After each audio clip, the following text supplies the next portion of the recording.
Today we're talking about AWS Trusted Advisor.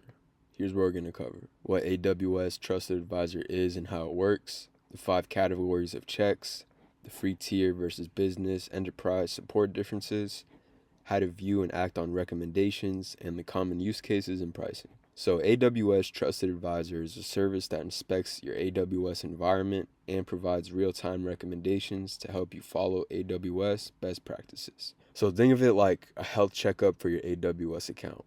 Trusted Advisor scans your resources and says, hey, you're overpaying for this, or you should encrypt that, or you're approaching this service limit. Automated, always running, and gives you actionable recommendations to save money, improve performance, and increase security.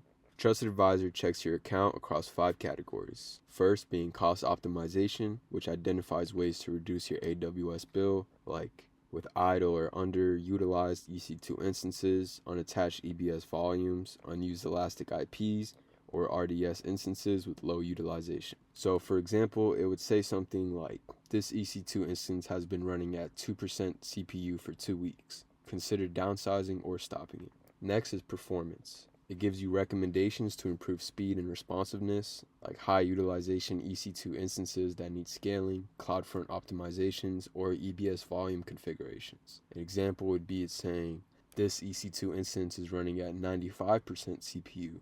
Consider upgrading to a larger instance type.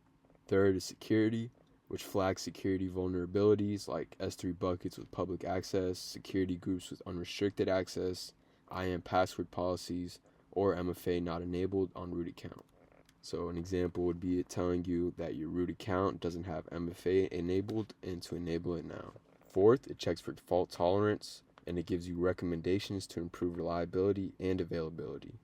So it checks if RDS backups are not enabled, EBS snapshots are missing, or if resources are not distributed across multiple availability zones.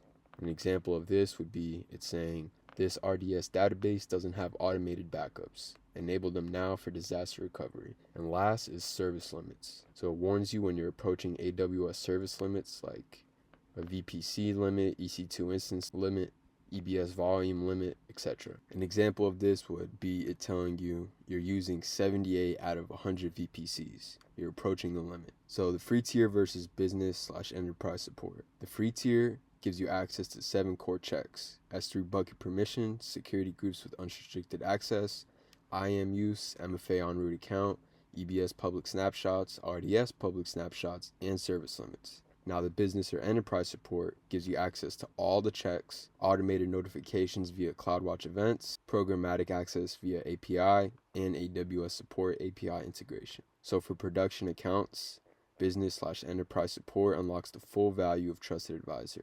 And how to use it. So you just log into the AWS console and go to Trusted Advisor. You'll see a dashboard with green checks, meaning good, yellow warnings, meaning investigate, and red alerts, meaning action recommended. So you click on any recommendation to see the details and get guidance how to fix it. You can also set up CloudWatch events to get notified when new recommendations appear. A real-world use case would be for cost savings. You'd get a monthly review of Trusted Advisor fines that costs $500 a month in idle resources. You'd be able to delete the unused EBS volumes and stop underutilizing EC2 instances.